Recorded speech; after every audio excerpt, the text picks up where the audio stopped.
Good morning, friends. Today I am going to discuss next topic from unit number 1, elements of communication, that is types of communication or forms of communication. In the last class we had a discussion on meaning of communication, definitions of communication, reasons for growing importance of effective communication, and also we had a discussion on multiple choice questions as well as descriptive questions. Now let us come to the next topic of this unit, types or forms of communication.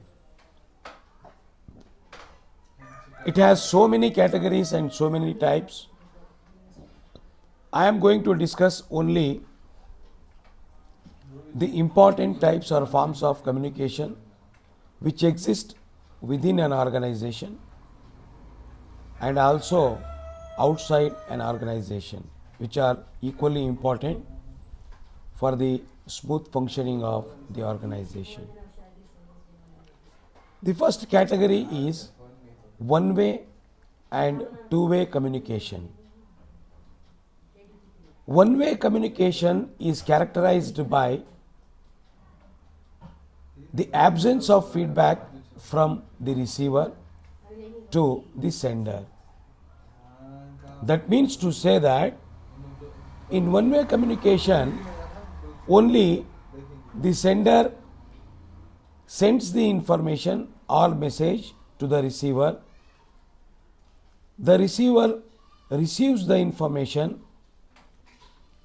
or message, but he or she do not give response or reply to that message or information. For example, we used to receive so many customized calls from mobile companies, from insurance companies, from banks, and from some of the financial commercial organizations, wherein only the telecaller keeps on telling about the information, and when we receive that particular information after the ringing of the mobile phone, we keep on listening to it. It is a customized telephone calls. It may be to remind about mobile bills, it may be to remind about EMIs, or it may be to remind about some of the dues. We can understand this with the help of another example. One person makes a call to another person through mobile phone or landline. That person who makes the call keeps on speaking, and the person to whom the call is made keeps on listening without any response. Then we can say that it is a one-way communication. The second one from this first category is two-way communication. It is quite opposite to one-way communication. In two-way communication, there is an active feedback from the receiver to the sender. Here,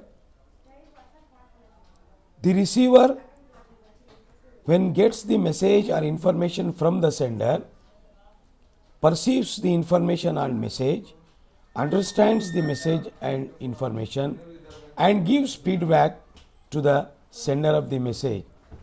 In this manner, there is a mutual understanding, there is a proper understanding, there is a union of mind, and there is a union of heart in understanding the context, message, and information in a communication process between both the parties.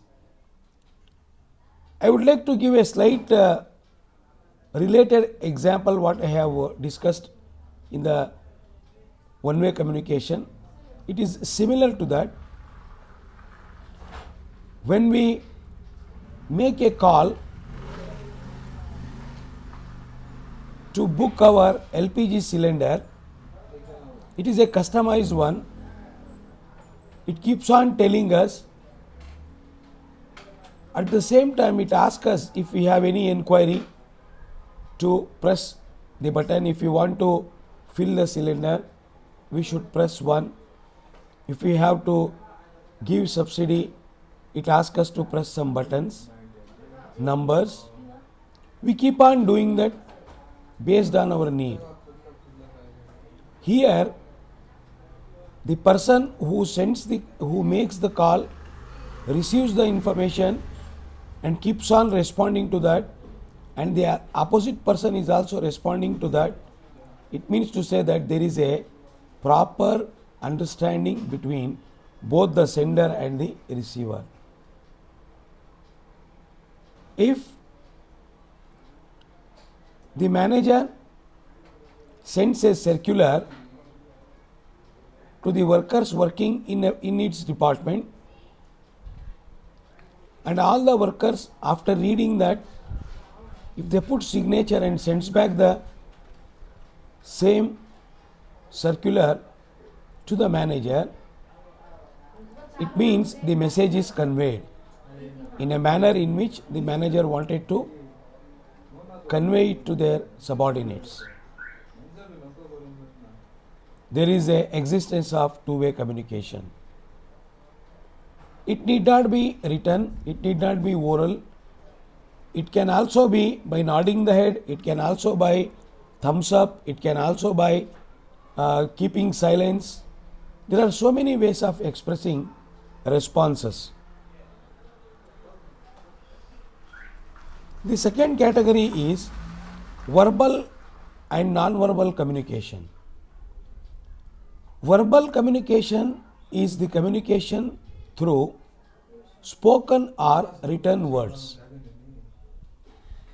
When we speak or when we write something, and if we want to address the gathering, we use vocal words, we use our voice, we use our voice modulation. At the same time, when some notice, circular, memo, information, anything is to be given in written words, when the organizational structure or the departmental structure is very formal, it needs to be properly structured through written formats. This type of communication is used. Verbal communication is used in the formal organizations where there is a structure and formalities to be followed in each and every step. For example, when I say that when a person is making a speech in annual general body meeting or a public gathering or inside a classroom, it becomes verbal communication. When a person in a classroom speaks, explains the concepts, theories, conventions to the students by writing on the whiteboard or blackboard, he uses both the techniques, written as well as spoken. So is the case when The corporate meetings are held to take decisions, to explain the stakeholders about the policies, procedures, programs, and others of an organization. They may make use of whiteboard, projectors, they may make use of trend analysis, bar diagrams to explain to the stakeholders about different aspects of discussion so that it is simplified, so that it can be easily understood. There are some complex things. If we explain through flow charts, bar diagrams, and other sources of presentation, the audience grasp it very easily, they understand it very easily. In verbal communication, the communicator may make use of both the aspects, either through orally speaking or by writing, or can make use of both the aspects to communicate the concepts. Whereas non-verbal communication means transmission of the meaning other than oral or written words. That means to say, when verbal communication makes use of spoken or written words, whereas non-verbal communication does not make use of oral or written words. In simple language, it makes use of kinesics, it makes use of phonetics, it makes use of chronomics, it makes use of paralanguage, it makes use of physical context, it makes use of haptics, it makes use of artifactics. That means to say that there are so many ways of expressing or exchanging our ideas, opinions, thoughts, information, acceptance, rejection, willingness, etc., other than oral and written. Very oftenly, we make use of kinesics without being aware ourselves. Sometimes kinesics in the sense body language like facial expression and eyes expression, postures, gestures, etc.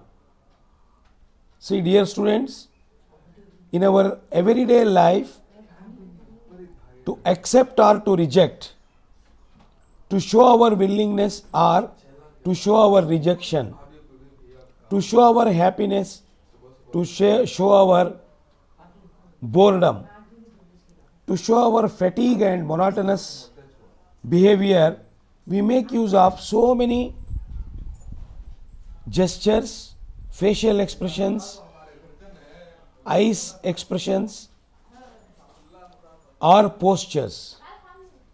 Sometimes when we make use of just shaking the hands, it means rejection. When we nod our head,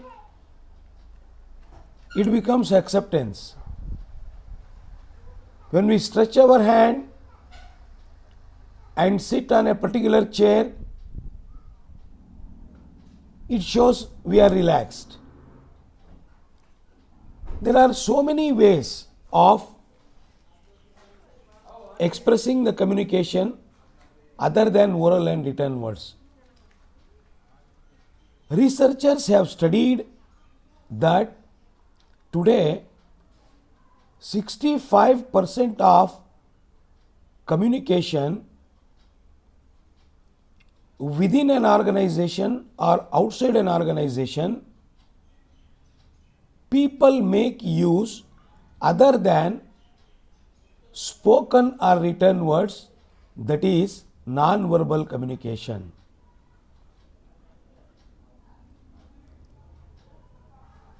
How to speak in public, how to speak within an organization, how to conduct the meeting, how to have the physical what is called as structure, how we need to have the ambience, what are the various time bounds to start and finish a particular project or a particular discussion, how to use our body, how to move around in an available space, how to keep distance between the audience and the speaker, and what are the various do's and don'ts in a public or company discussions. All these things matters. They all come under non-verbal communication. Most of the time, what is impossible through spoken or written words can be made possible through non-verbal communication.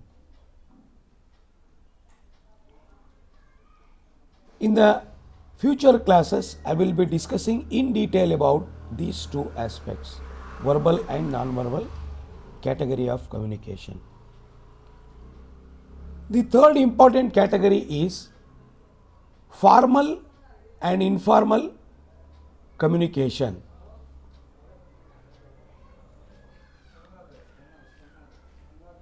Formal communication is the communication which is structured on the basis of hierarchy, authority, and accountability. It means to say that in formal communication, one should follow the rules and regulations, the step-by-step process, authority and responsibility relationship, like top level, middle level, and low level, as well as accountability. Who is accountable for what type of activity comes under formal communication. For example, sending of circulars, memos, notices is the responsibility of authority. Here, circulars, notices or memos cannot be given by the low level management resources to the middle level and top level management resources. Here, if the management has decided about some important decision relating to time or relating to working hours, it will send memos and circulars of information to all the other levels of management, wherein from top to bottom everybody is accountable. At the same time, if any violation of protocol in passing the information or in following the information is found, there are certain restrictions, there are certain punishments for that in formal communication. Therefore, formal communication is important type of communication to maintain peace, order and smooth conduct of business without any interruptions or without any blame games on anyone. Whereas in informal communication, we don't have that much of structured way of communication. It is relatively less structured and spontaneous communication arising out of day-to-day routine meetings among peer groups, among the friends, among the people working in the same department or of having the same age or who thinks in the similar way. It can be the communication that happens with peer groups in coffee shops or during lunch time or during free hours of work, or it can happen with any one of us, but it is not strictly structured and it does not have any sort of punishment for not following it. So, informal communication is also important for smooth conduct of business, because when a worker is working with men, machine, material, money, markets all the day, to make a balance between profession and mind, there must be some informal discussions also which relieve the stress of work. But as I told you, sometimes it arises out of spontaneous discussions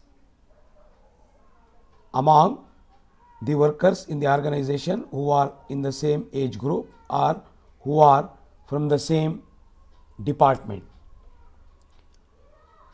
Now let us discuss the fourth category of communication, that is interpersonal and intrapersonal communication. Interpersonal communication is the communication among two or more persons. That means, suppose finance department is there. In finance department, one person is cashier, another person is the accountant. If the communication takes place between the cashier and the accountant in the same department, it becomes interpersonal communication. Or if the communication takes place in a group discussion between more than one person, it is interpersonal, more than one person. Whereas intrapersonal communication is the internal dialogue occurring within the mind of an individual. Internal dialogue occurring within the mind of an individual means, suppose if there is a discussion going on between two persons about something, and one person, he is thinking deeply about that particular concept in his or her mind, internal dialogues are going on, positive and negative thoughts are coming up,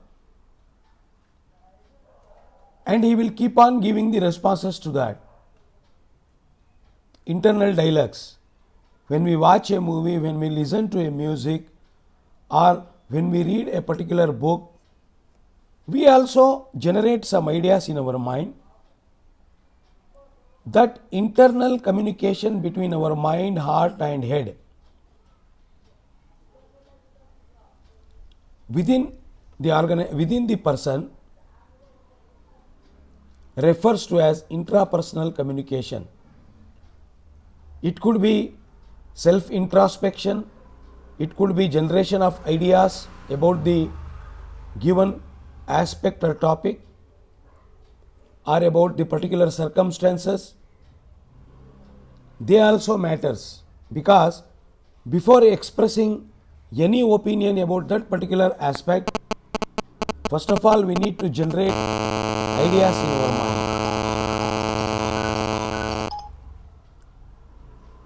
Now the next category is group communication. It is a communication between group members, like associations, like board of directors, shareholders, etc. So when a group means what? Group means association of people, more than one person. When they gather in one particular place, it becomes a group. When such group communicate, or when in such a group, if one person is discussing the topic with, or discussing some aspect with that particular other members of the group, it becomes group communication. Usually the board of directors, when they conduct meeting in an organization, sometimes each one of them, or most of the time each one of them speaks about the current trends, the past history and the future plan of the organization.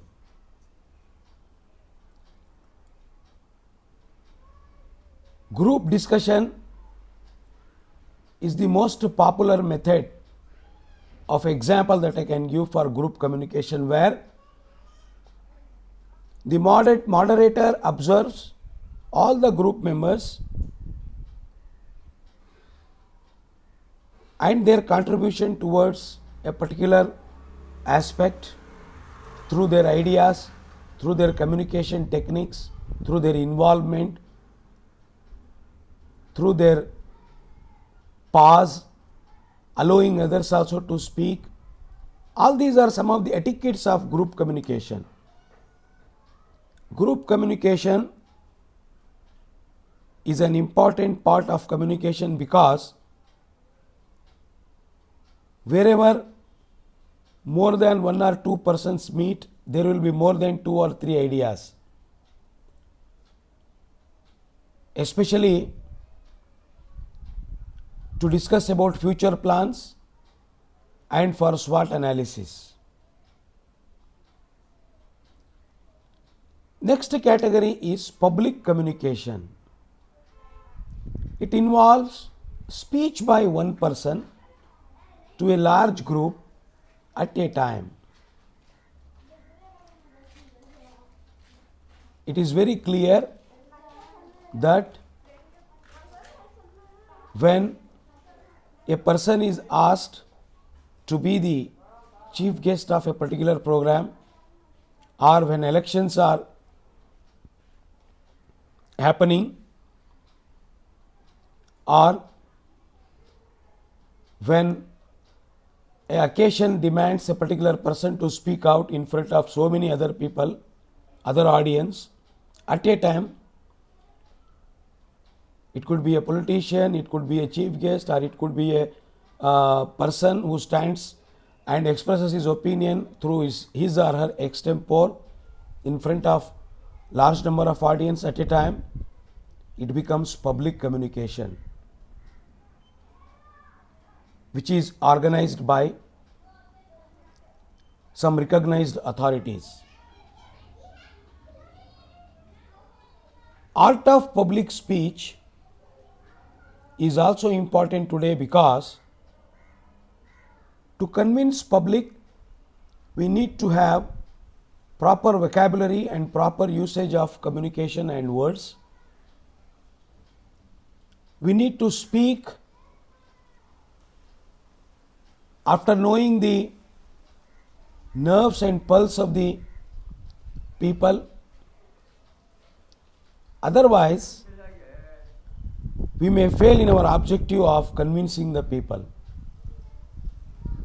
It is not very easy to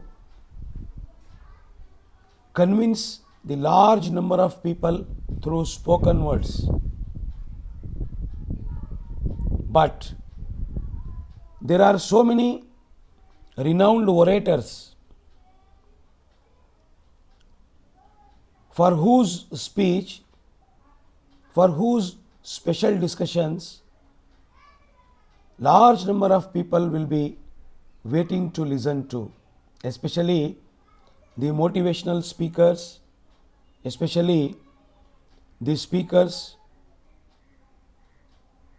with high knowledge, etc. Sometimes in companies they need to address to the general public, they need to address to the shareholders. Hence, public communication becomes important and is an essential part of categories of communication or types of communication. The next one is the mass communication. In fact, the last one. It means communicating to the public at large through mass medias like television, internet, publications, films, etc. Here, communicator makes use of electronic medias to address to the audience, and this address will be at large in size, simultaneous in nature, and may be based on the objectives behind the company or behind the idea or behind the any required circumstance. Most of the people, when they want to address some of the issues, they make use of television, internet, publications, films, etc. to advertise a particular product, to give prospectus of shares, or to call for a general meeting, or for any other reason. Today, due to the revolution brought about in the use of internet and the different tools, the revolution in the field of artificial intelligence, especially in Industry 4.0, mass media of communication is playing a very important role in transforming, transmitting and transforming the generations at large simultaneously throughout the world. So, these are the various important types or forms of communication that exist within and outside organization, which are important, without which organization may not be successful in learning about its history, knowing about its current trends, and planning for the future policies, procedures and programs. Now, dear students, let us summarize what we have discussed now. Communication is essential for the success and survival of the organization. Without organization, without communication, organization cannot exist. Effective communication is essential in the present era of globalization, internet revolution, complex business structures, human relations, public relations, etc. Different forms or types of communication in existence would help the organization, management, human resources, and the interested parties to convey their opinion, message, information, data, etc. that arise in day-to-day affairs by selecting the suitable form for suitable purpose. So, these are some of the important types of or forms of communication. I will be sending you the multiple choice questions relating to the topic that we have discussed today, some of the descriptive questions. If you have any doubt about any type or form of communication, you can clarify with me. You can also have the e-books available in e-library facilities. Till the next topic and till the next discussion, stay home, stay safe, take care, bye-bye.